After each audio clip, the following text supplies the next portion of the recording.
Hey there, film fans. I'm Jeff. I'm Dave.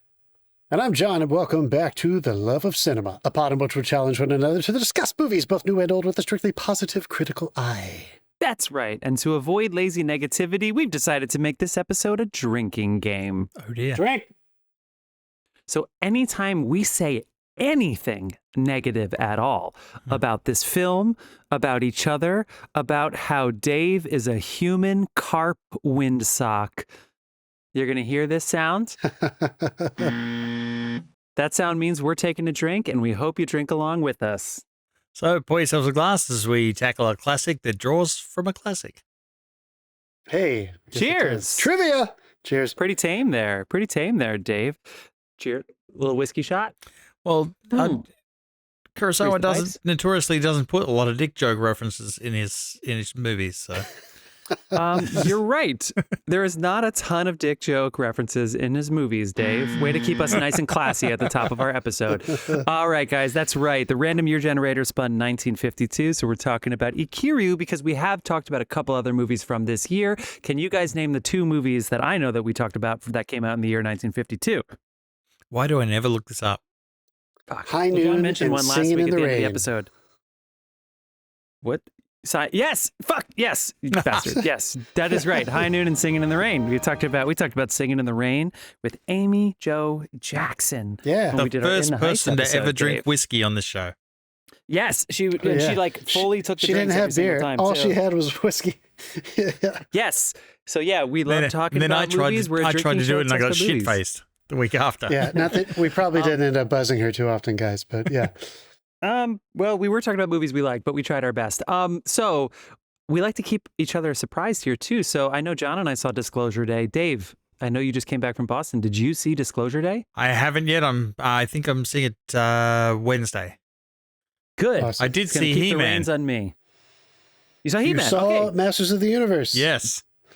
Yes. Okay, Tell so we're us. let's do Dave first. So we'll do He-Man / Masters of the Universe first, and then John and I will talk about Disclosure Day. Now we can't be having any spoilers because Dave hasn't seen it yet, and then we're gonna do a little year in review 1952 before we do our conversation about Ikiru. Before doing what you've been watching and such at the end, if you're watching us on YouTube, we're gonna vote right now about what we think about Ikiru and that little. Am I saying that right? Ikiru.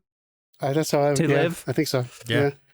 So if you're watching us on YouTube, we're going to have a little emoji. If we think it's shit, if we think Maybe it's you great, should it's really gonna be try with to us the entire do it time. with the hard Japanese accent. Let's see. Maybe No, you shouldn't. no. Dave will clip that. Dave is ready to clip that and record it. Maybe you should No. definitely not do that. All right, so that's check the show notes if you want to get to any of those conversations quickly. We need a or sin bin speedily, button for but John stick now. with us. We got to get drinking. We got to get talking here. So that's it. Masters of the Universe. Then we'll talk about Disclosure Day. Then a little 1952 year in review before finally talking about Ikiru. Check the show notes, check the chapters. John's going to shout our sponsors out, and then we're going to keep it rolling. Let's fucking go. Do we want to vote first or sponsors? Yeah, fuck yeah. I forgot how to host this podcast. I No, don't I know. forgot too. I didn't remember the I order. forgot who I Let's was a vote. minute ago. Nobody ever told me to host it. It just sort of happened. Who are you anyway, guys? So, Where am I? all right. So we're going to vote. Somebody I'm going take to play me this back to little the drum home. roll, and then by the end of this, we have to vote on what we thought of Akira, which is available on HBO Max. Here we go. Oh, we're doing that? Dave, you got to read them out again. Well, it's a tick and a gold star. Excellent. What's a tick? What's a tick? That's the green great. tick. Great. Yeah, but Two- our audience doesn't know this, Dave. You can't just say tick. This is a So two greats. audio medium, and you just said we got two ticks. What the fuck? Yeah, I'm sorry. Jeff got a tick for I running through certainly the did. glass. That's right. Fuck you. There are more ticks in America now than ever. Did you guys hear about that? You reading the news? No. Well, I was The in the little hospital once insect getting is my sucking appendix blood. taken out. I was in the hospital once getting my appendix taken out, and my dad was afraid to tell me that he had Lyme disease. And Oh, I was shit. like, what? He took care of it really quickly. He's fine. He got it at the beginning, and it was like it wasn't one of those long-term things. He knew it right away. There's a little circle. Lyme disease, there's usually a circle around the bite. If you see a circle around the bite, get to the hospital immediately. He did, but he felt bad because I was in the hospital recovering. He didn't want to steal my thunder, and I was like, I don't want you to have Lyme disease. So, what were you saying about ticks? They're rampant. They're everywhere. Dave, what are our votes? Two greats and a gold Greats and a star. gold star. We're not going to Excellent. sit here and defend our thoughts. You got to stick around for I this said, well, let's say episode. who said what. So Jeff said great. I said great. Jeff, Dave, did you say gold star? Yes, I did. Fuck yeah. I love it. I love it. Fuck yes. I Dave love with it. the gold star. So Dave and Dasine, our music producer who went on like a Kurosawa marathon during the pandemic, I think Akira was his favorite. I talked with him the other day, and he said it is absolutely one of his top 3. They float, but he thinks Ran is probably number 1. I want to hear your But- top 5 Kurosawas or 3 or whatever when we get later in the podcast. I want to hear our Kurosawa. Oh, that's a good. Yeah, it's a fun game. I bet we all have the exact same top 4 or 5. I don't think so. They're just I don't think so. interchangeable. First of all, no way do I think Dave is the same one as us. Yeah, there's a ton of them I haven't seen. That's true. But we can still vote right now. But okay, anyway. John, shout our sponsors out and let's get this episode fucking rolling. Okay, we have 2 sponsors. One of them makes beer, and Yes. sometimes he gives it to us. His name is Carlos Barroso. See Barroso.beer. That's the handle for his Instagram account. It's in the fucking show notes. If you want to go visit and see what he's doing, say hello, tell him we sent you. Maybe he'll give you some beer if you live in the Long Island area. Hello, Carlos. Mail me beer to Los Angeles. I dare you, dude. Maybe just fill them up like a little less than normal, just in case things get crazy on the way over. He's got to put it in a car and run it across the border like Dukes of fucking acid. Oh my God.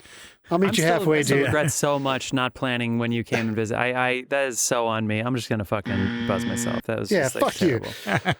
We've already mentioned his name on this episode. You've heard it on all the other episodes too. You've heard his music. You've heard his name. Dasine, Dasein. That guy makes music and he gives it to us for fucking free. It's at the beginning of the episode, the middle of the episode, and the end of the episode. Dasine, Dasein. You can find their music available on all the usual music platforms. Go there and listen. You are welcome. All right, Disclosure Day just came out. It won the box office, but we're going to do Masters of the Universe first. Dave saw that, John and I didn't, and this is the second weekend it's been in release. It did go down in numbers a lot, but I have a feeling people are going to watch it again in the future. Dave, I have a feeling this is going to be a cult classic. Great.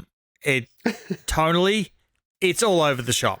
Why is John laughing? What is he laughing at? But Dave said it's going to be a cult classic. I said great, and John's fucking because that can be the soft version of criticism, or it can be like, this is so unique and so cool. Possibilities. This is going to be the movie everyone keeps watching and they don't know why. No, it's it definitely pokes a lot of fun during the movie. I found a couple of like the Skeletor asides a little weird. It was like a character change. Do you feel, did they like write moments for Jared Leto just because they were like, he's Jared Leto, we have to have more sides? I think so. I feel like Jared Leto lent into how terrifying Skeletor could be so that when they went back to script and he was written as, you know, slightly funny, there was a little bit of whiplash there. Yeah. So you're kind of like, that's a bit jarring. But it is straight up just a fucking space adventure film. They go through how everybody gets their name, which is hilarious. It's just good fun. Don't expect a lot, just have good fun. Like, it gets a little silly. Invite your friends around, watch it. Because I don't think it's going to be in the theaters much longer. Okay. But I gotta say, because some of my favorite moments, not that I've watched it since I was a kid, but it's one of these things that lives, and just sharing it with some of my friends from home. Frank Langella's one-liners from the original are just fucking hilarious. And of course, you don't know who's behind that mask. You don't know it's Frank Langella. He wasn't even famous yet. But so does he at least have some of those? Does Jared? A little bit, yeah. He does. Yeah. No! And Alison Brie, I don't know if I liked her as Evelyn. Oh shit, she's them. But, okay, wow. Yeah. But you know, she brings it back when she needs to, but half the time I was like after you've seen Meg Foster do it with like those eyes, you're like, oh, that's a little freaky. Sure. Yeah, it was that was probably just my transition having trouble because everyone else has said she's great. Yeah. But yeah, I enjoyed it. It's fun. Excellent. Yeah, sure. Nice. Fun. I feel like if I still smoked, the universe. Yeah, fun popcorn flick. I would definitely want to get stoned before seeing that. Oh, I feel yes, like you it would. Be, the way to do it. Yeah. All right, Disclosure Day. John, Jeffrey, you ready to go? let's do it without spoilers as much as we can, which is kind of hard to talk about without giving any context away. That's what we got to do. That's what we have to do. That's our let's task. try it. Okay. It was definitely, as always, at a full theater, Dolby, AMC, you know, so it was a good format, good experience. And like you felt a crowd excited to see a new Spielberg movie for sure. So I'll say that. And I do think it is worth its seeing in the movie theater. It's not that I don't think this is going to play poorly on a television. I think the way that they use CGI in this movie, it actually might do just fine on a smaller screen. It's not tons of CGI. So the moments that do have it, I don't think you're going to lose too much on a smaller screen. This is more of a concept movie than I think he's made in a while. And I mean that positively. In doing that, he ended up creating, it almost like, for me, it fit neatly into like a chase film. Like there's a lot of people on the run because they have information. It seemed like if Jason Bourne was a nerd and not an assassin, half the movie was that. Yeah. So I don't want to say give anything away, but this is my most positive reason for why you're going to watch it. No. I'll take my headphones off. The reason you're going to watch this movie, and I mean this as an aspiring filmmaker myself, in terms of the way he pulled it off, but also it was my favorite part of the movie. You stick with this movie through the action sequences and chase sequences, and are they eventually going to get there aspect of it. You watch this movie for the final sequence when disclosure happens. And that sequence made it all really worth it for me. It was my favorite part of the movie. It felt so real. There are also, I don't want to call it anybody, but there are some standout moments and performances for sure. Yeah, you expect that in that kind of caliber of a cast. There's so many great people in there. But that ending, that last 20 minutes or so, it was really worth it for me. I really, really enjoyed that last part. You could put your cynicism aside, you cynic, about certain, you know, the fact that everybody was just in 1 minute, everybody in the world, you know, you could put that. It's classic Spielberg. It's very sentimental. Yeah. It's got a lot of that aspect to it. So you just need to put on your Spielberg, you know, he's in whatever, but it's going to do that. It's also going to deliver. And I think you should go see it. Yeah. All right. I wrote down a lot of notes that I'm not going to say, but I'll say this. I think a couple things can be happening at the same time. I enjoyed the theatrical experience a lot. I grabbed Angela's leg during certain tense moments. I mentioned the Jason Bourne thing. I kind of felt that tension, that chase, this mastery shots and craftsmanship all over the place. Because you were tense, or you just a perv? Especially. Well, I'm glad I grabbed her leg. He said you can do two things at once. He said both things can be true. Oh, yeah. So yes, and Emily Blunt is. I don't want to call out too many things, but Emily Blunt is absolutely incredible in this, and I loved her sort of like origin in the movie and how she gets involved in this whole thing. I love that, and even the opening chase, which also starts at a wrestling match. I don't know if he knew that the UFC fight was going to be this past weekend, but that Dave, I feel a little that is so weird. I think weird. Most people are going into this movie and the movie starts and they go, "What the fuck?" Beating the shit out of each other, not wrestling. No, I believe this was professional wrestling. I don't even know the fucking difference. I don't care. This is probably professional wrestling. I think the idea that it's fake, you know, quote unquote, is. But anyway, okay. So I enjoyed the theatrical experience. Thank you, Steve. There were a lot of things that just didn't work for me, and that's okay. But I appreciated the journey, and there were a couple things that actually really disappointed me. I have to be completely honest. But I'm going to try to bring it all back in my memory of the movie that I enjoyed the theatrical experience. There were definitely a couple things. And again, Dave, I'm not going to spoil anything, even though I literally have written notes out. And John can attest. I texted him on Friday. I said, you haven't seen this yet? And he said, no. So I texted our friend Matt from the Matt and Mark Movie Show because I had a feeling he felt similarly. And I just needed to fucking vent about like one or two things. But again, I enjoyed the theatrical experience. A bunch of things didn't work for me and a few things disappointed me. That can all happen at the same time. Absolutely. Absolutely. All right. Let's. Oh man, I want to say so much more, but I'm not going to. This is good. That's my interview. I'm going to put this out there, Dave. I do want to hear your response before. Maybe we'll come back to it. Let's get your response maybe Listeners, next week or 2 weeks from now. There's one thing I want to gripe about next week. I'm going to wait until Dave sees it, and I'm going to gripe about one thing. And there's no way you're going to guess, Dave. I have a feeling John could guess, but I don't think you're going to guess. But I'm going to gripe about next week. We'll see. There's one specific thing that I would like to jump onto as well. I'm the only one. I haven't heard a single take of this, and I'm ready to be the first one. But next week, really? I'll give it another week. I love it. I love it. I love it. All right. Okay, let's talk about 19 1952. Let's dive right into it. So we like to start with the box office. Guys, I looked everywhere imaginable to not use Wikipedia as my source, and I can't do it. Like literally Box Office Mojo was like, no data, fuck yourself. So I'm using Wikipedia. What was the highest grossing film that came out in the year 1952? How is it not Singing in the Rain? Is it not? Because it's not. That's how. Because God it's not. almighty. I know. How is it I know. not? I don't know. So I don't know what good. to tell you. So I know. entertaining. Fucking 4-quadrant material. Come on. I found some site that had it listed really high. It said it had $2 million, but the list I'm looking at, $2 million is not in the top 10, which Singing in the Rain is not in the top 10 according to this.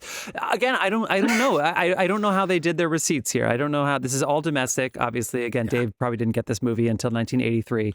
So let me have one more guess. No, I saw it last year.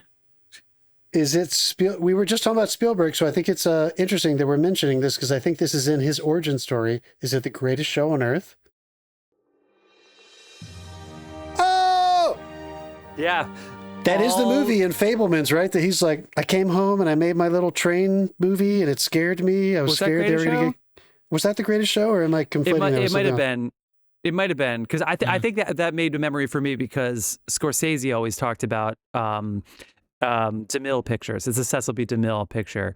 And I remember when he won the Cecil B. DeMille Award, it's like he gave us all a fucking masterclass. This is Scorsese about DeMille and like his pictures and stuff. Yes, The Greatest Show on Earth, which I may or may not be in the Fabelmans, it was the highest grossing movie for every single account. There was a movie that came in second, which is kind of category fraud, and it's come up many times on this show, which is This Is Cinerama. Came out number 2. Yeah. And I guess we count that. But like otherwise, The Greatest Show on Earth by far. DeMille, knock your heart out. The rest of the top 10 here. Number 3 was The Snows of Kilimanjaro. Number 4 was just called Hans Christian Andersen, an RKO picture. Number 5 is Ivanhoe, MGM. That one probably has some questionable things in there. But yeah. And then to round out the top 10, we have Sailor Beware. We have Moulin Rouge. This is John Huston's Moulin Rouge. Oh, you have Jumping Jacks. You have The Quiet Man, which we always, every time 1952 comes up, we think about The Quiet Man. And then last but not least, number 10 was High Noon. High Noon comes to number 10. I just wrote down a couple other things. Viva Zapata. Brando and Kazan team up again post Streetcar. And who wrote the on the screenplay? Waterfront. John Steinbeck. Fuck yeah. That's right. And Senator John McCain listed Viva Zapata as his favorite film of all time. John McCain, the last great Republican. Sorry. Honestly. Dude, gosh. I was his waiter once. He wouldn't let us, it was on Veterans Day and he wouldn't let us pick up the bill. Because he was, he apparently he wasn't worried. He was really worried about corruption allegations. So he wouldn't let us pay for a fucking breakfast. I don't think Bernie did either. He came in one night when I was there and all he had was like matzo ball soup. I was like, I got it. He was like, no, you can't. You can't get this. That's right. Yeah, military contracts, the media gets hold of crypto ventures, you could totally do, but not that. Okay, Who wants a picture? Ivanhoe is actually Robert Taylor, Liz Taylor, and Richard Thorpe. The Quiet Man is a John Ford, John Wayne collaboration. And Hans Christian Andersen is a musical film with Danny Kaye and a script by Moss Hart, the famous lyricist. Gregory Peck was in The Snows of Kilimanjaro with Ava Gardner. So big year. And of course, we already talked about Singin' in the Rain. A couple other movies, Betty Davis in The Star and Clark Gable and Ava Gardner in Lone Star were other big movies that came out this year. Our movie, Ikiru, however I say it, it's like bagel and bagel and fucking shit. Our movie Akira, I don't think it came out in America until 1956. I don't think it came out until 1956. I saw one of the BAFTA awards just for 1960. Like I feel like this movie like slowly came, it wasn't like a Rashomon explosion internationally. No. For Kurosawa. Yeah. So anyway, moving on. This is actually the first ever televised Oscars, and the first time they happened in LA and New York simultaneously. It was hosted by our boy Bob Hope at the Pantages Theater. Hilarious. High Noon would win 4 Oscars, including Best Actor for Gary Cooper, Film Editing, Score, and Song. The Ballad of High Noon. Do Not Forsake Me, Oh My Darling, which that plays throughout the entire goddamn movie, and it's so good. Dave, you remember that episode we did? No. Is Dave listening to this fucking podcast right now? Come on. God what won damn. Best Picture? The Greatest Show on Earth would win Best Picture. All right, so that's a big deal. And luckily, he was the lead producer on that. So even though he did not win the directing Oscar, which he won, I forget if he won the Golden Globe or something else for it, but the directing Oscar had Joe Mankiewicz, DeMille, it had Fred Zinnemann for High Noon, and it had John Huston for Moulin Rouge, with John Ford winning for A Quiet Man. That is a fucking stacked director category. God I don't care if the damn, dude. studio system was still in full effect. That is fucking wild. But yes, Greatest Show would win Best Picture. Shirley Booth would win Best Actress. Anthony Quinn for Viva Zapata would win Best Supporting Actor. Supporting Actress, Gloria Graham. And I'll just shout out that Donald O'Connor from Singing in the Rain would actually win Best Actor in a Musical or Comedy at the Golden Globes. It was not Gene Kelly. It was Donald O'Connor that actually took that award. John, Dave, are there any other films before I do world news from 1952 that you want to shout out? It'd be really First, I fucking wanna weird call if it I had a list. Donald O'Connor's house. I recommend anyone who's interested in architecture, especially like mid-century modern architecture, look up Donald O'Connor's house in Whitley Heights neighborhood of Los Angeles. It is fucking amazing. Very unique, very unreal. Okay, I definitely want to call out my favorite movie from this year. I know there are so many good movies, but I have watched this movie more than once. I am obsessed with it. It is called The Bad and the Beautiful by Vincent Vanelli, starring Kirk Douglas. It is a behind-the-scenes showbiz movie, but it's fucking dark. It is so entertaining. I don't see Kirk Douglas play roles like this ever. He's the villain. It's so unique. There's another movie that we almost did. It was one of Charlie Chaplin's later movies called Limelight that is supposed to be fantastic. Another tragedy, too. Another dark one. All of his movies are kind of tragic. But that was supposed to be amazing. Shocking that you're drawn to him. Oh, yeah. I don't know why I would be drawn to that. And then I think my favorite title, just perusing the titles of this year, because you named basically all the other movies that I think are really worth mentioning. My favorite title is Bela Lugosi Meets a Brooklyn Gorilla. That's a movie that came out this year. Bela Lugosi Meets a Brooklyn Gorilla. How did that not end up in the top 10? And they fucked. Here's the logline. Okay. Two goofy entertainers meet a mad scientist on a jungle island with a 3.6 rating on IMDb.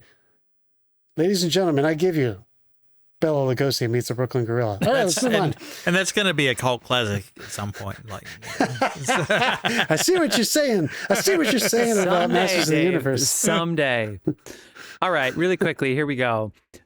The Miracle Decision, Joseph Burston, Inc. versus Wilson, or revoke or deny the license of a film deemed to be sacrilegious. It was deemed that was a restraint of freedom of speech, effectively rolling back censorship. So Joe McCarthy, go fuck yourself. Yeah, fuck you, McCarthy. The Korean War actually just kind of kept going and going here in 1952, which of course we all sort of know. But when I think of 1952, I don't think of war the way I do with, say, 1969. And Jeff, did your grandfathers fight in Korea? One of mine did. My pop was involved in the Korean War. My other two grandparents and my grandma were involved in World War II. Yeah. I saw MASH. Yeah. That's all I got. My grandfather literally lived MASH. He was a surgeon in the Korean War. Get out of here. Oh my God. Fucking crazy. Guess what, guys? This is big news. You ready? Elizabeth II becomes the Queen of England and the United Kingdom after the death of her father, King George VI. What an episode of television. Oh my God. When she's in Africa, and they can't fucking find her to tell her she's literally the queen now. It's unbelievable. And then, no, you know what one of my favorite lines, because of the timing, not just because of the words, in any TV show or movie ever, is when they tell her, and Matt Smith knows that they're telling her, they have to pull her aside, and she looks at him, and then she finally sees him, and they finally get to talk, and the first thing she says is, I just thought we had more time. Oh, God, that actually, she didn't say just. I just fucked up the line. I thought we had more time. Oh, God, dude. It's so good. To just be in love. And then that reminds me of the Kate Blanchett, I've become a virgin, when she becomes the queen and they have to like make her into a virgin. Anyway, okay. Fuck Elizabeth's. Yeah. This also is in The Crown. My wife might walk in here at any moment. The thick smog in London on December 4th, England causes 4,000 fatalities, and John Lithgow's Churchill was not happy about it. And what's the famous trivia around that? The London fog, the drink. People are frustrated because London doesn't actually have natural fog. The fog didn't exist naturally. The fog existed because it was pollution. Oh, great. It was smog. It was really? not fog. It was smog. London not fog. doesn't It's have natural pollution. fog. Well, what can we Gross. do? Guys, Anne Frank's The Diary of a Young Girl was published. How about that? How Damn. about this? 3,300 people die of polio in the U.S. 57,000 children are paralyzed prior to the widespread of the polio vaccine, you fucking anti-vaxxer pieces of shit. 57 fucking thousand fucking people. assholes. Name me one fucking All person of who you died of a watched- vaccine that you know. 57,000 fucking cripples. Turn off the UFC match and do your fucking research, you fucking Do you remember that pieces with COVID? of It's like shit. one person died from the COVID vaccine. I can't take it. It was like 1 million. I thought 1 in a million were good odds. I thought those were good odds. 1 in a million. 1 million people died from the COVID. One person A ton maybe perhaps died from the vaccine. And a ton of you won't take people the died vaccine? from heroin. You You're fucking still hate doing that. People. Yes, Dave. Yes. Wasn't there a theory that Bill Gates was putting like little robots in our blood Yes. using that vaccine? That's- Why did Bill that's one Gates of come those. back with that? Yeah, When it has was he been at the top of eugenics. the... I love where they talk about how our government is so cheap, and yet they somehow have the money to put baby robots that can fit through a fucking needle's head. Guys, I can't even get Siri to type the words I'm saying out loud, and they're telling me they put robots through a needle's eye? You fucking kidding me? Oh my God. Welcome to the White House. Or needle This is whatever. the event. God damn it. Thank you for joining us on The Love of Cinema. That's for all of us. We do talk Okay. about movies here. The first Chevrolet Corvette prototype was completed. The Ooh. popular Mr. Potato... Oh my God, I just fucking said it Potato wrong. Head? The popular Mr. Potato Head toy is first sold. Nice. Toy Story 5 coming out next weekend. How about that? Wait, but who's it? Isn't it? Who does the voice? Ed Asner? Who did the voice? Is it Ed Asner? I'm on it. No, who Keep is talking. it? Shit, fuck! I sound like such an asshole. Dave, cut this out tomorrow. It's Oh my God, who is that? It's Oh, it's Don Rickles. Don Of course, Rickles. it's fucking Don Rickles. Fuck. That's what he said. Okay, good thing. Mother Teresa opens the home for dying and destitute in Damn. Calcutta. Gosh, she must have only been like 60 when she did that in 1952. It is weird. Hey, guys, prove to me how old you are. I remember Mother Teresa. That's how old I am. Okay. The second Sino War ends. This is, I guess, important for our movie. Dave, I'm almost done with this. I see Dave sitting there being like, people are going to stop listening. The second Sino War ends when Japan and China sign the Treaty of Taipei. Excellent. It establishes National Security Agency, or NSA. Okay, anyway. Korean War, fuck that. Average wages per year, 3,800. Gallon of gas, 20 cents. Bacon per pound is 53 cents. And it's literally the only food stuff I put in here because I want to talk about this movie. Guys, are you ready? For bacon? So now officially Yes. segue. Yeah. Always. Yes, I am ready for bacon. I'm so ready Yes, for dude. bacon. Now I'm ready to talk about the movie. You guys ready to talk about 1952's Ikiru, which didn't come to America until 1956, or apparently Britain until 1960? Are you ready? They missed out. They missed out for 4 years. Yeah, let's talk about it. All right. Dave gave it the gold star. Man, wow. How about that? I love it. Dave I gave love a it. black and white old movie a higher score than John. It's unbelievable. to me. God, I'm just sitting here in the amazing. middle So here. fucking Dave. It's so I love great. It. The times are changing. The times they are changing. Okay, so as always, I'm going to read the IMDb description just because, and then we're going to send it on its way. No stuffy criticism. What you think, what you feel. Was it all of your first time watching this, Yes, Yes. I believe so. Dave? HBO Max for all of you? Or did you use John's Yeah. Criterion subscription? I did HBO Max. Did anyone I don't even use know if John's it's on. canopy? Yeah, did you have it on Canopy, John? I didn't see it on Canopy. I only saw it on Criterion and HBO Max. All right. An aging Tokyo bureaucrat, shaken by a grave diagnosis, breaks from his hollow routine and searches for meaning, connection, and one worthwhile act. Akira Kurosawa, 2 years after Rashomon, I think 2 years before Seven Samurai, are you guys ready to send it around the horn? Why don't we go with maybe John first, since Dave gave it the highest degree? Yeah, the highest naysayer. rating? Yeah, I'll go first with the great rating. So I am going to steal your little sentence, Dave. Like, this is based roughly on Tolstoy's The Death of Ivan Ilyich. I just finished War and Peace last week too, so now I really want to read this book. I think it's one of his earlier novels. It's hard to watch That's a movie humble like brag this. right there. Is that a humble brag? John just finished War and Peace. Like, I mean, like, come on. Like, I don't you even gotta think it's that fucking get a humble. pedestal I for just you. finished War and Peace, motherfuckers. America finished Fucking the read that whole Iran. fucking book, bitch. America finished the Iran War 28 times this month. So Yeah. That's What have you true. done? Yeah. Yeah. My honestly. student today said it's over, and I was like, "What? What?" He's like, "You didn't know?" And I was like, I think it's not news anymore." Okay, sorry, John. Back to you. No, it's great. So this is the first, I think, most important thing to do if you're a modern moviegoer and you're not super steeped in older movies, and if you're not super steeped in Kurosawa. Like a lot of his movies, this movie has influenced every movie that has to do with somebody dying. So like anyone that is in a contemporary setting, so you have to imagine seeing this for the first time. And even he is stealing from one of the great novelists, right? Like he's totally leaning on that concept. And he's of a- inspired by one of the great novels. Sure. Yeah. Well, steal from the best. And what's so amazing about this movie, for me, big picture, once it's all said and done, because it is almost cleanly broken into two parts, I would say, is that I was not anticipating this to be one of Kurosawa's most, for me, political films.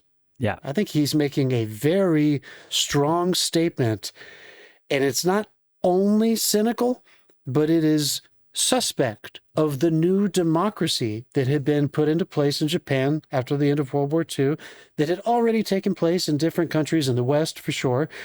But he's commenting on it. But he's not saying this system doesn't work.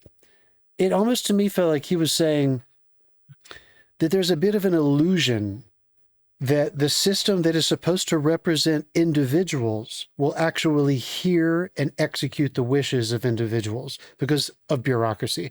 And for me, I wasn't expecting this movie to move into a place where this man's choice to live, using the title there, did not come from him quitting his job the way you thought it was in the first half of this movie and moving to a crazy island and hiking some mountain and saying, I did it.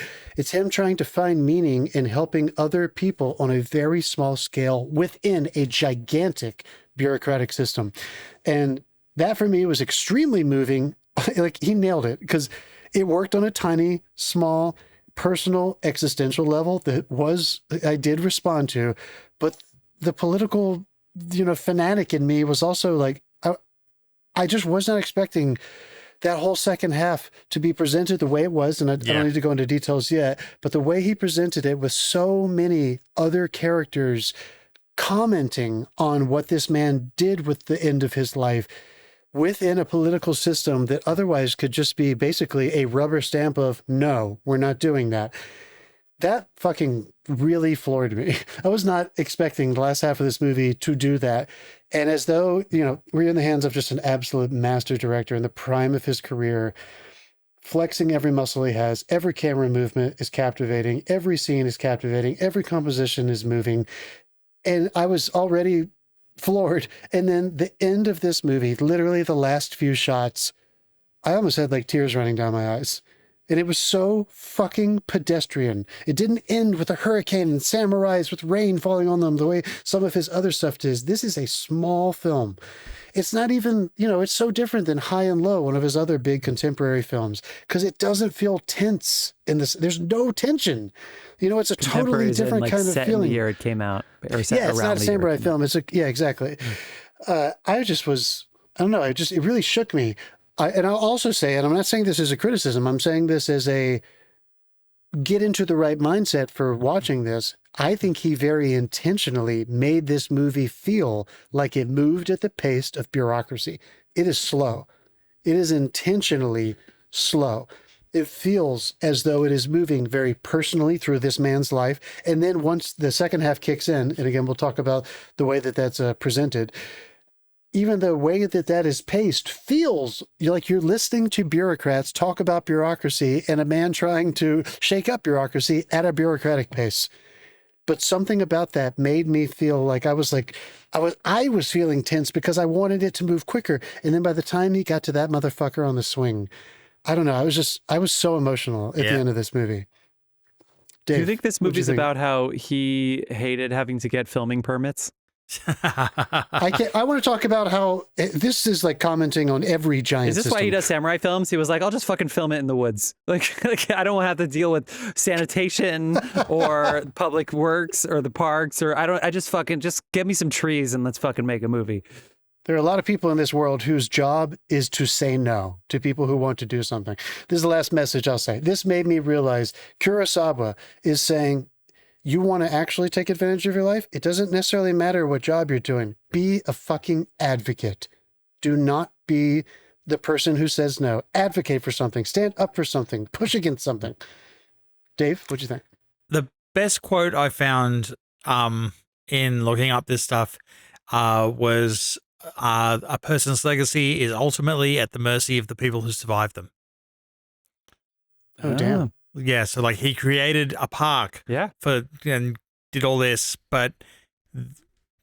and famously Kurosawa does the thing where he kills off the protagonist, like for the end of the film, before the end of the film, and the last part of the film is presented like a reveal of people talking about what this guy did, and people start claiming his achievements, and stealing his legacy, and then they have this moment where they all go, no, we're not going to do this anymore. We're going to stand up for it, and we're going to make the department work to help people. And the first time it happens, he brushes it off on another department, and one guy stands up and tries to fight, and he's just shut down. And I'm like, dude, you fucking nailed bureaucracy from day one. Like there was so many defining moments in this of stuff. Dave, do you feel something? I'm not necessarily struggling with it, but I'm questioning it.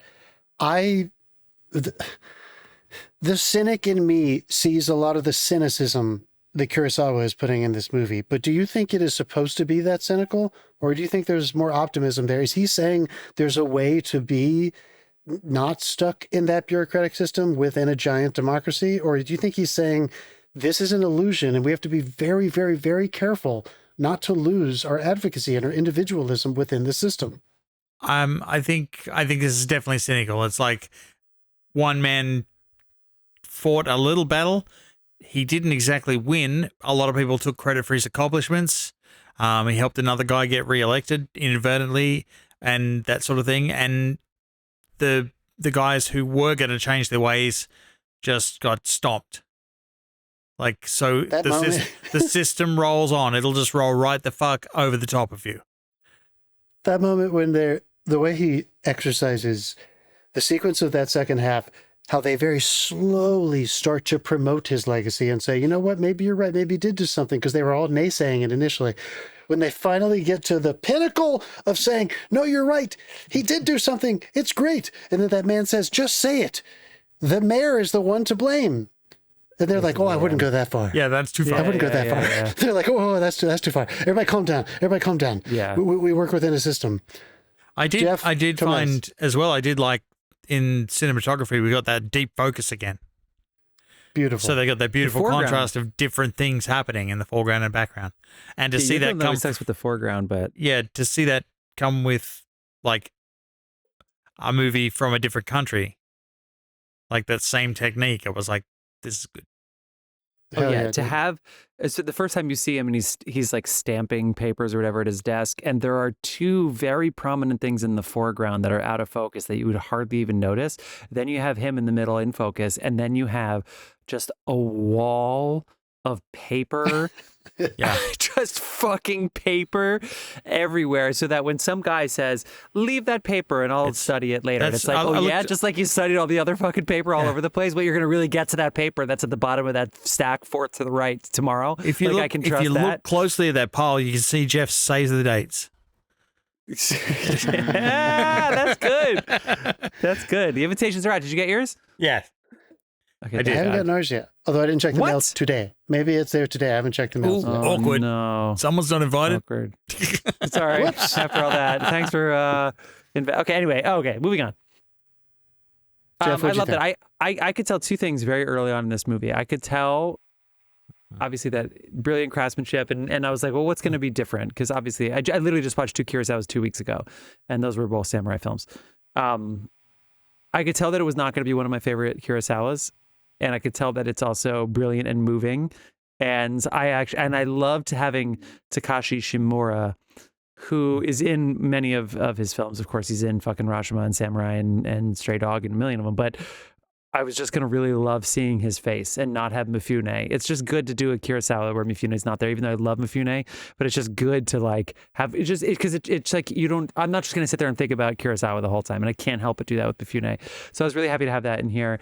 Yeah, I mean, I loved it. It was great. His talking, his voice was it's like kind of like this the whole time, which it takes him getting used to, and it certainly he knows a lot of levels with it. He actually worked really hard to do that. I'm sure. Like he practiced. Guys, do you know how many he practiced movies... with a vocal coach to do that. He was talking the from the singing. top. Don't even get me started top about of the his song. throat and taking short breaths. Well, and apparently yeah. the note he got from Kurosawa about the song he sings, I think it's the one on. Is it the one on the swing set, or is it the other song when he Life sings is it? brief. Yeah. Yeah, and he said, "Sing it like you're in a wait. What is it's right here? Sing the song as if you're a stranger in a world where nobody believes you exist." How God good is damn, that? dude. And honestly, you know what? That's a hell of a note. If you see this movie, you're like, "Yep, he nailed it," because that's exactly what it Nailed it, was. dude. That's exactly what it was. So he's just so brilliant. I love the way he doesn't tell his kid and the kid's wife. He doesn't say anything to them. I love that there's so much going on inside of him. Yeah. He doesn't speak. His eyes are so big. He knows his diagnosis and the doctors are telling him. I love all the detail. It's so great. That freaked me out. And then I found out it's a common thing in like 1950s Japan and some Western countries to not tell the patient if they had a terminal diagnosis. Well, okay. So I feel like Kurosawa... what the fuck? Remember we talked Okay. about it was the Aquafina movie. We did that one, didn't we? About her grandmother in contemporary No, we didn't do it. times. But I remember you talking about Oh, I it, but thought we we didn't talked see about the it's like the something. And her grandmother Well, like, doesn't know. My Okay. grandfather died of cancer, and my grandmother was she ran the fucking hospital, and they never told him what he had. So okay, Crazy. Yeah. okay, I'm printing This is my Turkey. first I'm printing my first draft on this. So let's see if I can make this connection. I feel like comedians tend to be really successful when they say something that seems really obvious when they say it out loud, but nobody is saying it. And so we all realize at the same time the exact same thing, and it's like a beeline right to some point that we all understand, even though it's like it's not if it was something we all talked about every day, like taxes or whatever, we wouldn't be laughing. But if somebody says, like Jerry Seinfeld says, like our whole life is literally just moving stuff around. You get stuff, and then you sell your stuff to get new stuff, and then you have stuff, and then you die, and then somebody has to deal with your stuff, and you're like, oh my god, I never thought about that way. But we all understand that. That's my terrible example. He sets up this premise, which is essentially, what would you do if you have 6 months to live?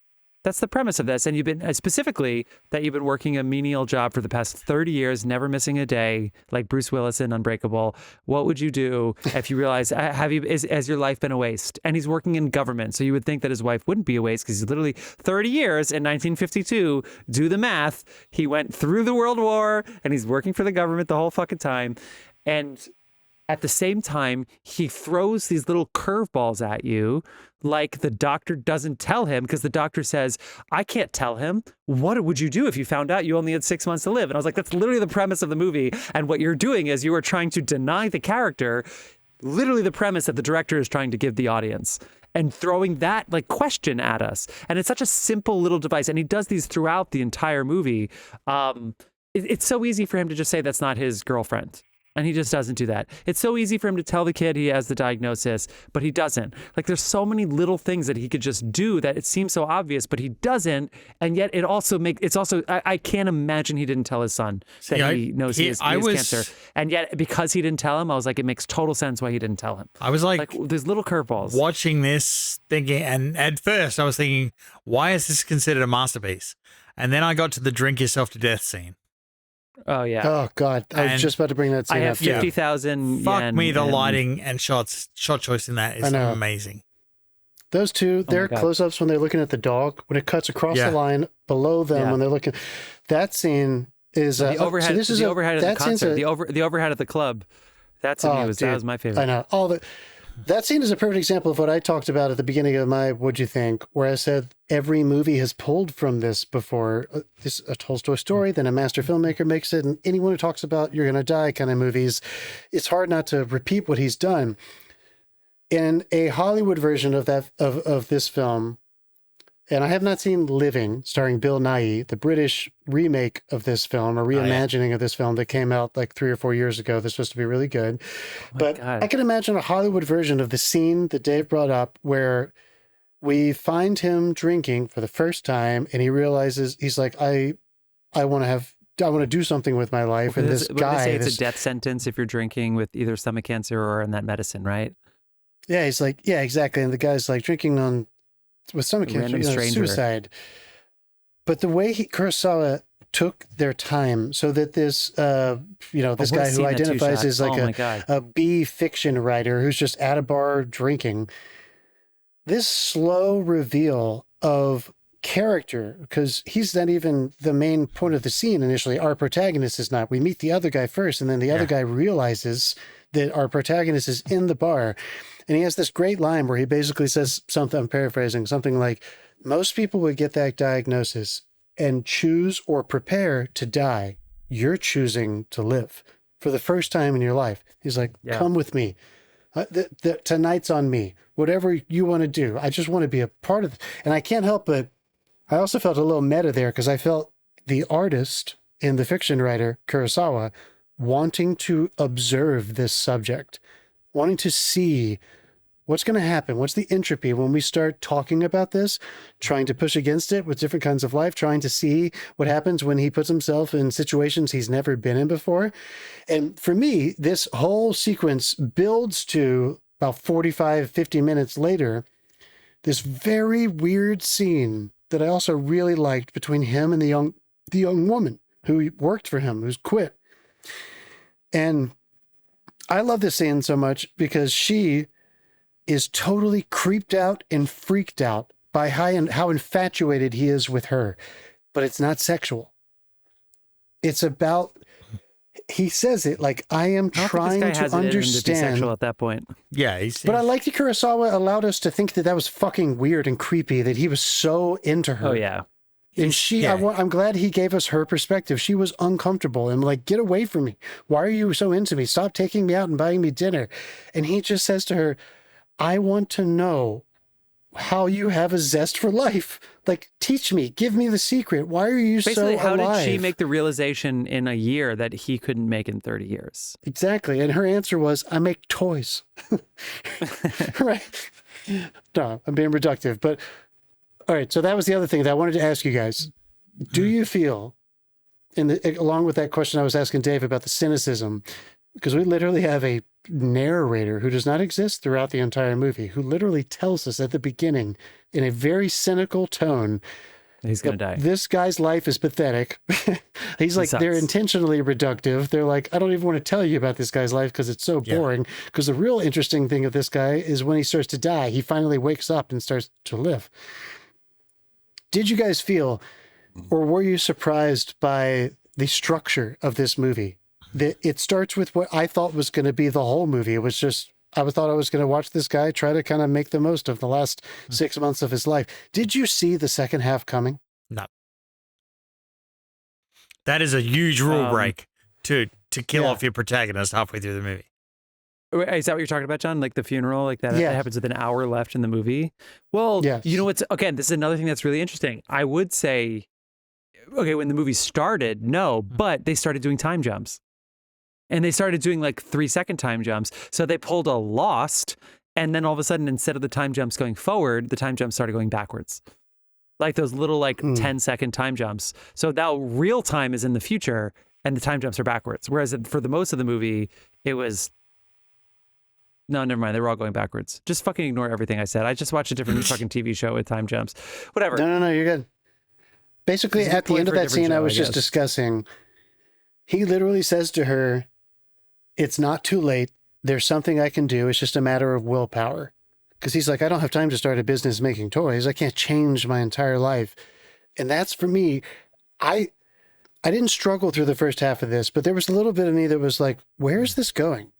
Like he went on his bender. He can't really tell his son how he feels. His son disappointed him because he feels like he gave his whole life to his son and his son doesn't appreciate it. I was like, where's this going? We got an hour left. What's going to happen for the last half of this movie? Yeah. I thought it was so interesting. I really related to that, actually. Well, I think so too, because of probably for what I'm about to say. The cynical narrator at the very beginning of this movie, I didn't anticipate us coming back to that was where he was going to find meaning in his life. They told me what he was doing with his life was worthless. And he said, no, fuck you. The character was like, I can do something within that menial bullshit bureaucratic life. I can actually fight within the system, and I can change the life of like 100 people. And I can love give it like that 20 Kurosawa, families and their kids something to some I love safe that place to play. Kurosawa didn't do what Trump's people do, which is give them a whole bunch of amphetamines and then sleeping pills to help them sleep off the amphetamines later in the night. And that this old man's rigor was slow. He could barely talk, to the point where everybody, like the mayor, was literally like, oh, what the fuck? Is he serious right now? Which actually reminds me of Ron, when the king or the emperor is like people can't even kill him because they're like, wait, this is the emperor? Like, how could he seem so pathetic? And it's like this old man that he basically just won't leave. He's like, I think they say something else like he's a real lecher, you know. And then later it's like, well, he kind of is. He just like is like this little gnat that won't go away, even though he's like a fucking old ass dead gnat. Like, but anyway, but back to what you were saying before. I loved that he also saved up all this money for what? Most people save the money to give off to their kids. Like they save it so that their kids have something. I feel like that's such an American ideal too. It's like we have inheritance, and then of course, you know, hopefully it'll go to our nursing homes, which now nursing homes are so expensive because their whole goal is how much can we suck out of your fucking savings and your retirement plan before you die, as opposed to letting you give it to your kids. That's the world we live in now. Capitalism, yo. Thank you, Reagan. But I love that in this movie, it's like, wait, I have 50,000 yen. What the fuck? I could give it to myself. First of all, he should have given like at least like 10,000 to his son, which wouldn't have let them buy the house, but at least give him something. But instead, he was like, "No, I'm gonna spend this 50,000 yen right now. I'm gonna fucking do it. You're a stranger. You seem cool. You know my medicine. Let's fucking go. I'm gonna spend it on I don't care. Strippers. I don't need the striptease, but let's go." Sometimes your kid is just a little cunt. You got to spend their inheritance. I guess. But what's also interesting about this, and this is just me, and yes, he is an asshole. They also didn't give us a lot of time with the kid, with his son and his son's wife. So really, he gave me just enough. But I know, but to me, I was watching it and I was like, that's it, one scene. I got one scene, and now I just have to be like, okay, fuck your life savings away. I was surprised by that. I feel like Kurosawa didn't do that on purpose. He didn't give us a lot of time with the son to let us understand that actually they could be sympathetic, they could be empathetic. Maybe people have practical conversations about money. I didn't mind that scene so much. The point of that again is it stems to the ending where people are fucking with his legacy. It's like he's not going to leave me any money. But he is. Hold on, wait. I think that technically I do think this matters, and maybe I misunderstood this. When the son and daughter are first talking about the amount of money he has, he says he's going to leave us roughly $500,000 from something. Exactly. His pension would be like 100. So I liked thematically that he just didn't leave everything. Yeah, that's right. That's right. And they didn't, but they also didn't circle back to it. They didn't later say, at least we got his pension. Like they didn't do any of that. They didn't. I'm assuming that couple is in a house by the second half, by the time they're there. But or they my favorite thing about the way he portrays the son and the daughter. They could just keep the house. Sure.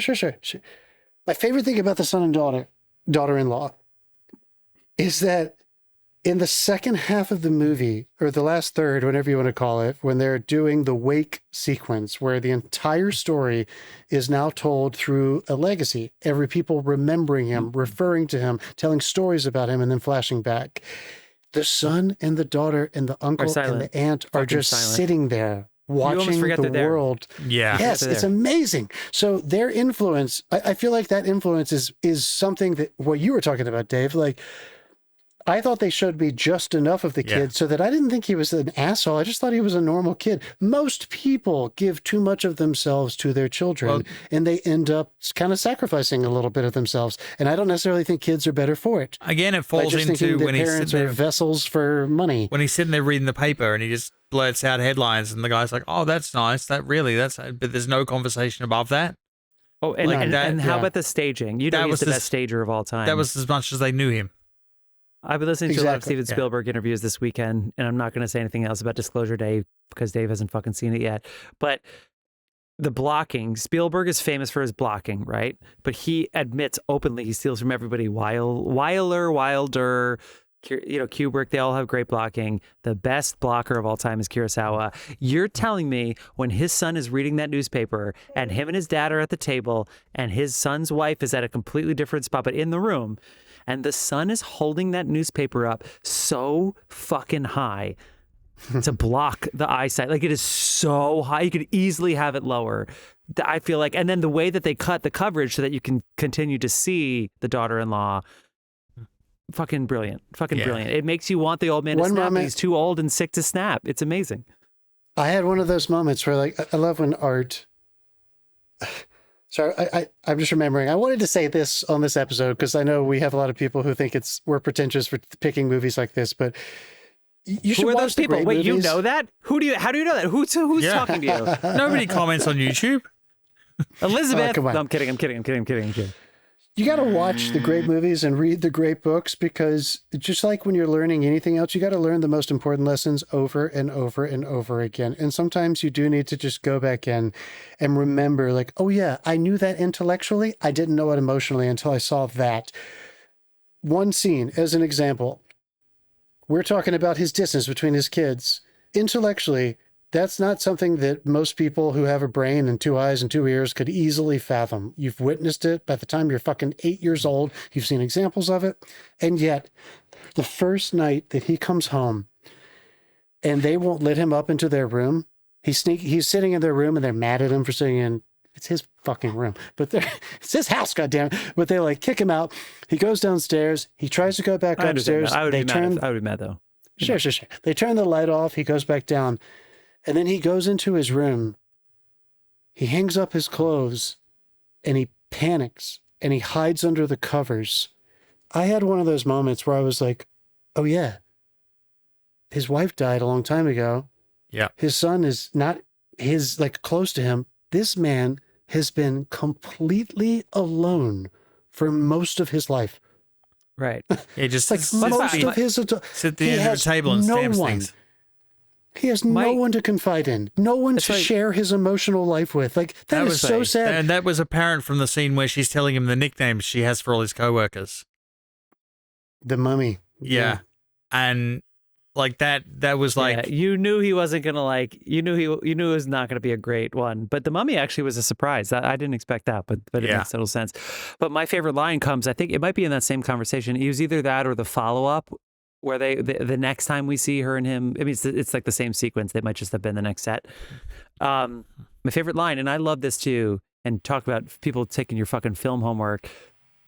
My biggest gripe with most Steven Spielberg movies, and this is not a spoiler of Disclosure, Dave, even though it kind of is the sentimentality, which John already mentioned, but he gets really fucking sentimental with shit. And if there's something important, he pushes in, and we all know that, and people steal it. But like, in Kurosawa, I feel like certain lines pop, and he doesn't push in, he doesn't emphasize do a close-up. Right. Just happens. He says, and again, I can't remember if it's the first scene where he says he's the mummy or if it's the follow-up to like the dinner later and he brings it back up again. It was like when you called me a mummy. No, it's okay. I appreciate you calling me. He says, all I remember was just being busy. And even now, all I know is I was bored. So it was almost like being busy was he thought he was being productive and all that, but really all he was doing was just like helping him cope with the boredom. And it's that realization. I mean, that's what would you do if you had 6 months to live? It's like, I saved up all this money and I've been so bored. He didn't even realize he was bored until he realized he was dying. And it's like, and that came out of nowhere. He just fucking said it. The reason this resonated with me so much is because like, I'm fine, but I've been that guy who just worked and worked and worked and We've all repeated been the there. same thing over again. I knew when I got fired from my waitering job, I was like, this is going to be the best thing that ever happened to me. It's just going to take me a month. And I still think those fucking cunts should fucking die. But like, it's hard in the moment. Sorry, Dave, I cut you off. Sorry, keep going. No, you're right. Keep going, Dave.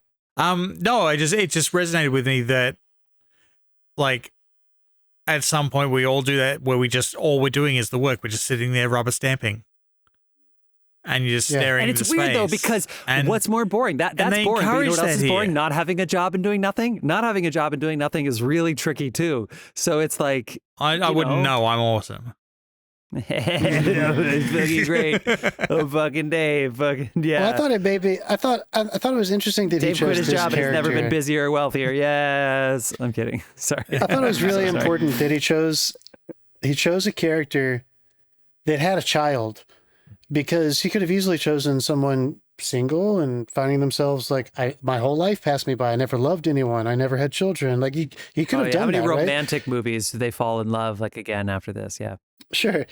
I think it's important because he's saying, I think for most people on planet Earth, and this is not a criticism for people who don't have I would kids. love None to of know us what have you think kids about yet. most people on planet Earth. I think most people on planet Earth think that having children is extremely meaningful. And it gives a lot of people like a sense of purpose. I loved that he chose someone who had a fucking kid. So that I think he was trying to say, like, even that's not enough. Like, that guy did a good job raising his kid, especially since his wife died so young. He did everything he was supposed to do. And that still wasn't enough when he was pressed to the brink of death to make him feel like, I didn't really enjoy it, though. I didn't have something for me. I just thought that was so compelling. My favorite line, I think, in the whole movie is at the beginning when the writers got him. He's like, "We have to be greedy for life." Oh yeah. I was like, that got me. Greedy is a virtue. Yeah, fuck you, Gordon Gekko. We're not talking about that yet. Fuck you, Gordon Gekko. Greed this is the virtue. origin of a lot of movies. Gordon Gekko, Parks and Rec, Amy Poehler's character. It's the origin for a lot of shows. Was it the two shot with that guy where the guy says like, "Well, don't you have a son?" Like when he's like sick and he has all the money, and doesn't our character not answer yet? Like right away, doesn't he not answer right away and says, "Oh no, I have a son." And he just doesn't, right? Like the guy's like, "Well, why are you giving me this money? Like, don't you have a son? Why don't you give it to your family?" I feel like it takes him like 2 or 3 lines. He doesn't. No. I remember exactly what you're talking about. The line doesn't end. He says, "My son doesn't care," but he doesn't say, "Yes, I have a son," right away. He doesn't respond to that right away. He says something and the line lingers into an ellipses and the man says like, "I get it. I know where you're coming from. It's not about that." However, I do want to just to answer our own question we've been talking about the whole time, the beginning versus the end, the reductiveness versus the redemption. That that exact sentence where he says greed is a virtue, people should be greedy for life. Again, I thought that's where this movie was going to lead to. I would argue that he learns a different lesson. Yeah. He learns that by helping others, you then feel purpose in life. And again, I'm going to double down on what I was just saying. That's not enough to only help the people immediately around you.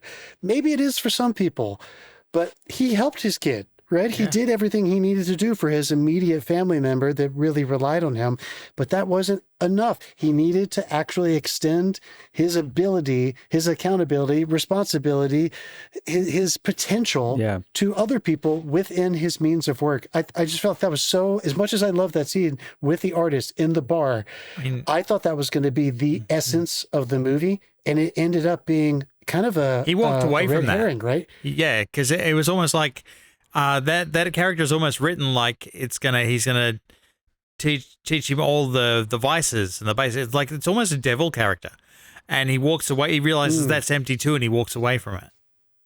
I thought a lot about my favorite shots of the movie. I literally have a list of them, and I actually think this is my favorite. And you guys make films, so you tell me, make sense of this. I don't want to see the frame right now. I just want to imagine what's in my head, and I want you to explain this. He takes a cab, so him and that guy. They take a cab back with 2 girls each. So there's 4 of them in the back seat of this cab. The 2 girls are singing because they don't want to be sad. Yeah. Our main character is leaned over like he is for most of the movie, and then the other guy is leaned back, staring at him, so distraught. how do they get all 4 of these different characters in this frame, in the back seat, in that claustrophobic shot? The 2 girls are with all basically 4 different, three or 4 different emotions. The joys of a going on. 1.37 aspect ratio. Oh, so that's and the those aspect awkward ratio. moments with actors where you're like, no, actually get closer. It's film acting. Closer. And they're No, like, squeeze we're behind on her. top of each other. Yeah. Closer. Yeah, show your Where's our head. intimacy coordinator? If you're not shooting in wide, you can go up as well. That was so meaningful. Honestly. But I also thought, wait, we said this a couple of times. I want to make sure we don't ignore it. That the people at the wake, and they're not talking very much. They are people who have known him the longest, but the ones who are the most emotional are the ones who have only known him for 6 months, not even as quote unquote personally or intimately as them, but he did the most for them, or they appreciated his service to them. And then you have the guy come in who's the cop. I was half expecting it was going to be the guy from the Wild Night who's going to say all this stuff that happened that night. And he wasn't the one who came. I thought that was just so interesting that these people were like, oh, he was good. He was a good man. And then it took these emotional people coming in for those conversations to start, for us to be like, maybe we should give this man another look. Right? Don't you kind of agree with that? I totally agree with that. And I think that brings us to another very obvious thematic point that he's making, that this protagonist basically died as soon as he completed something meaningful.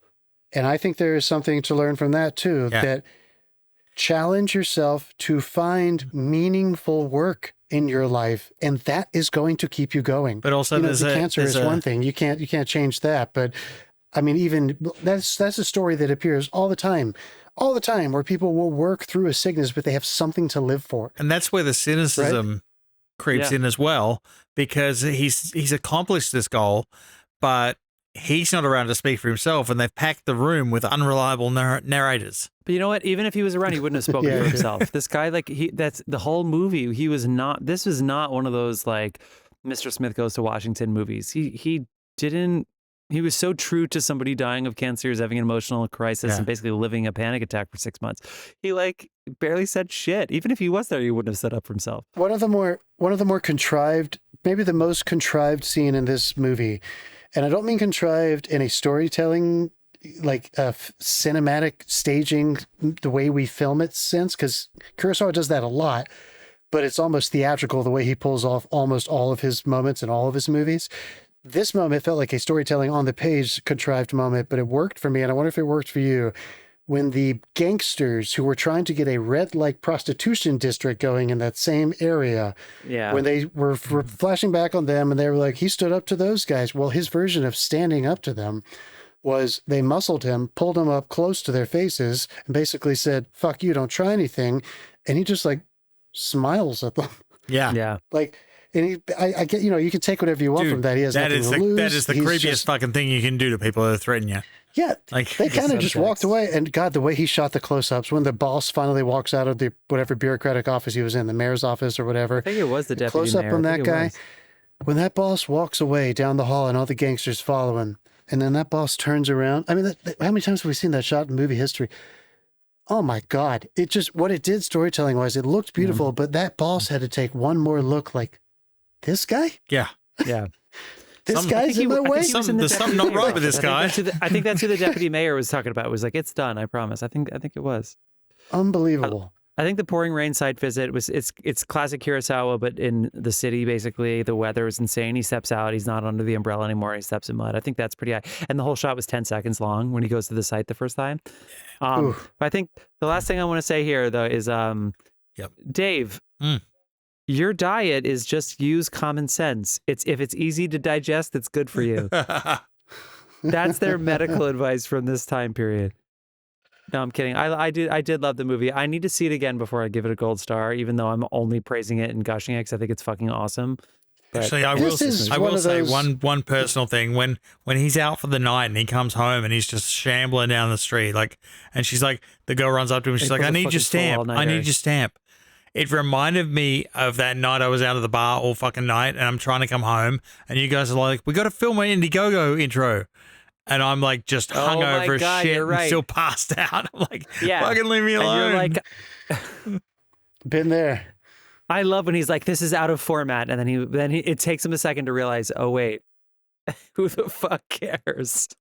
Yeah. It's unbelievable. Oh my God. It's unbelievable. So good. I will say, It is slow.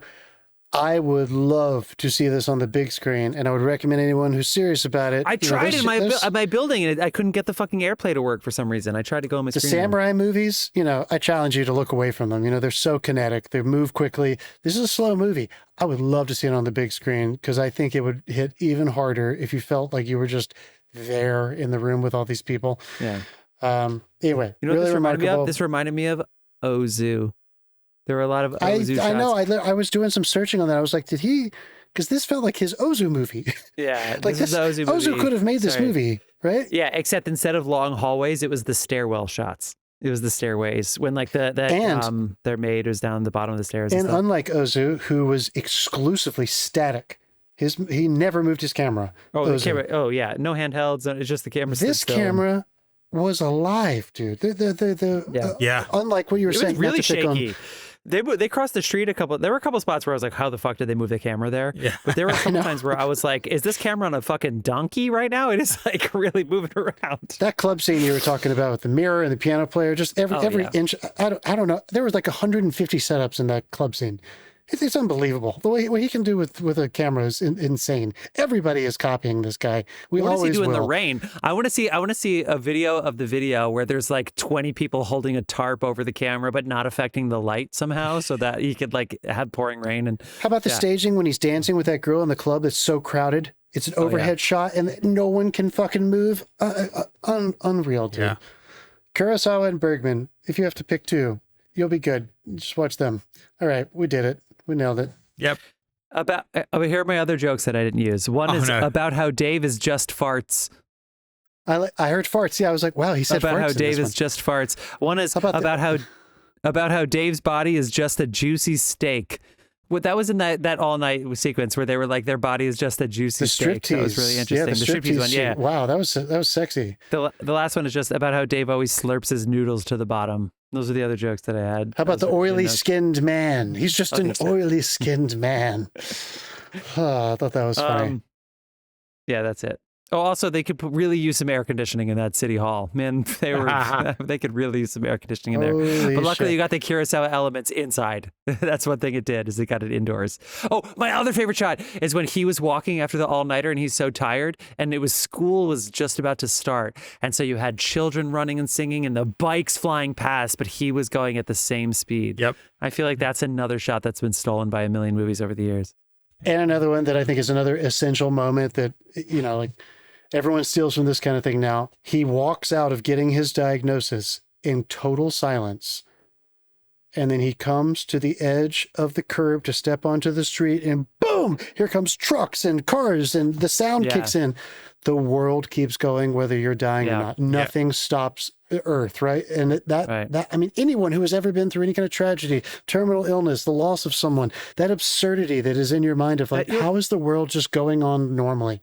You know what that scene reminded me of is in Breaking Bad, the first episode when he finds out he has cancer, and then he tells the doctor, he's like, "You have something on right, your, something on your what was it on his lapel? I forget where." So on his shirt is like he was his lunch, like is like a stain from his.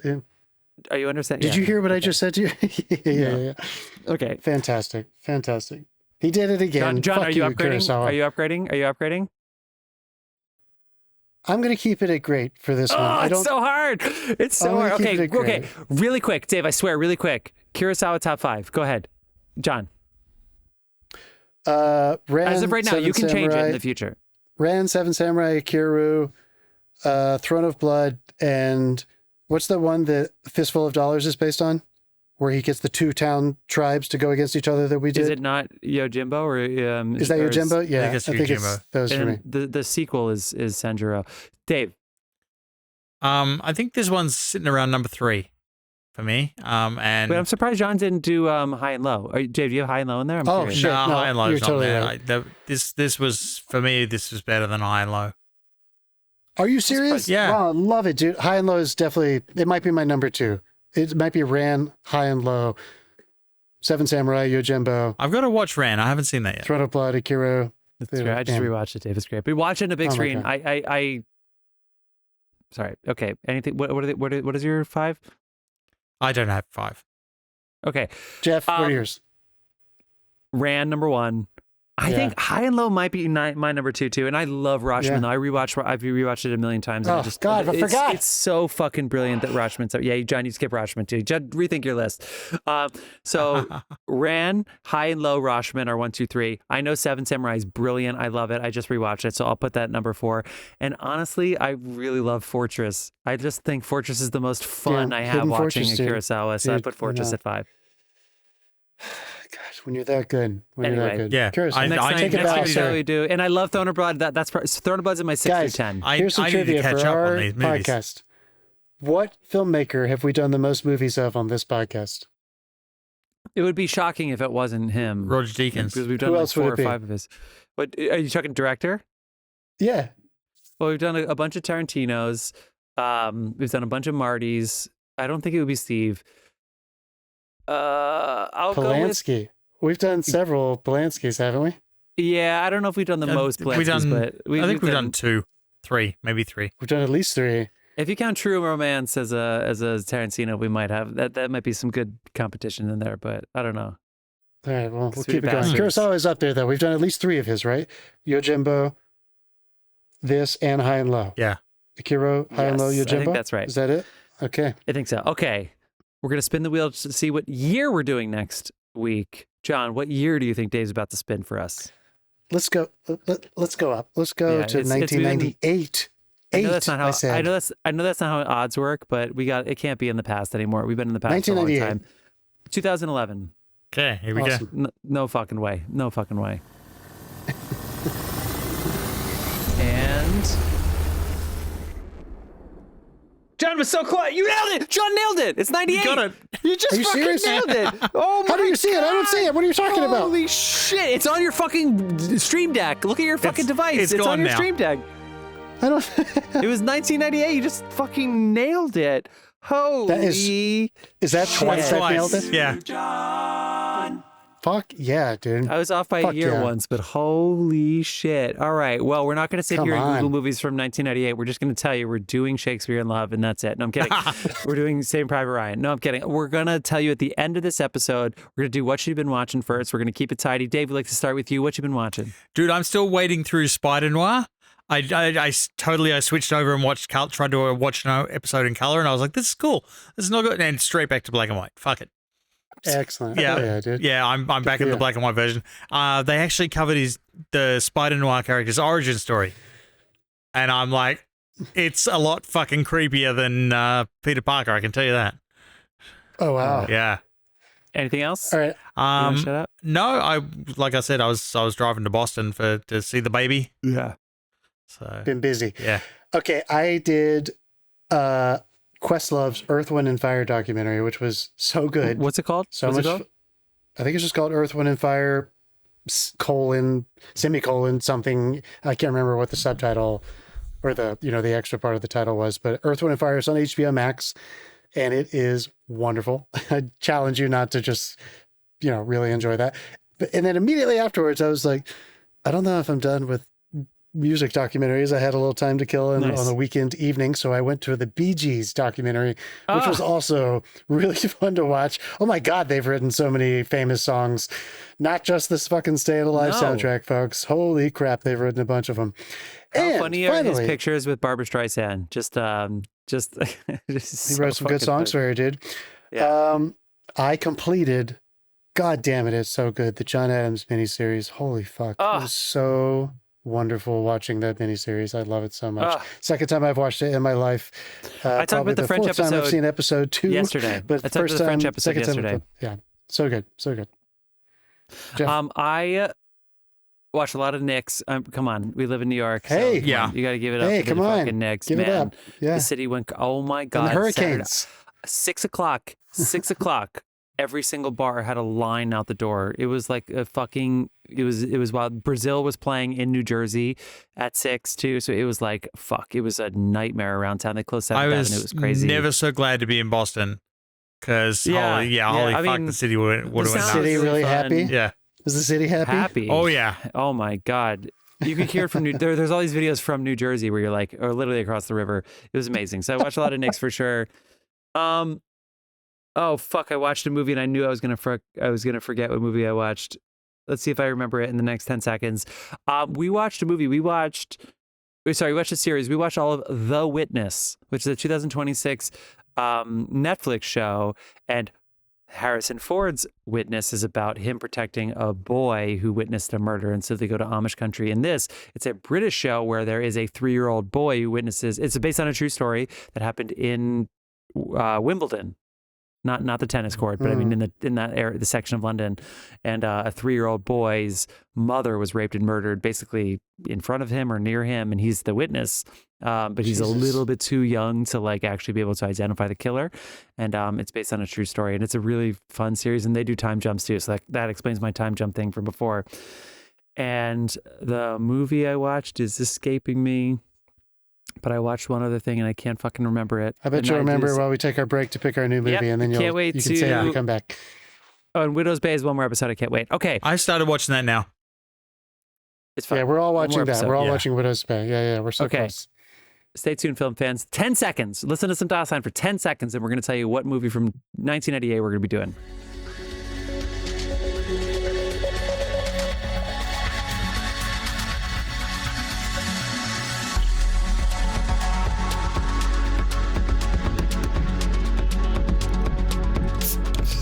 And we're back. Guys, we're doing the Truman Show. Let's not beat around the bush. We're doing it. It's on Paramount Plus right now in John's Canopy. I can't wait. That's Canopy with a K if you're from Los Angeles. If you're from New York, you can go fuck yourself like Dave and I. We can never get these fucking movies on Canopy, which is basically a library card. Apparently the LA libraries rock. Really That's good. Right. Yeah. Anything else you guys want to say before we head out? No, let's do it. Truman Show. All right. Let's go. Truman Show. Next time. Peace.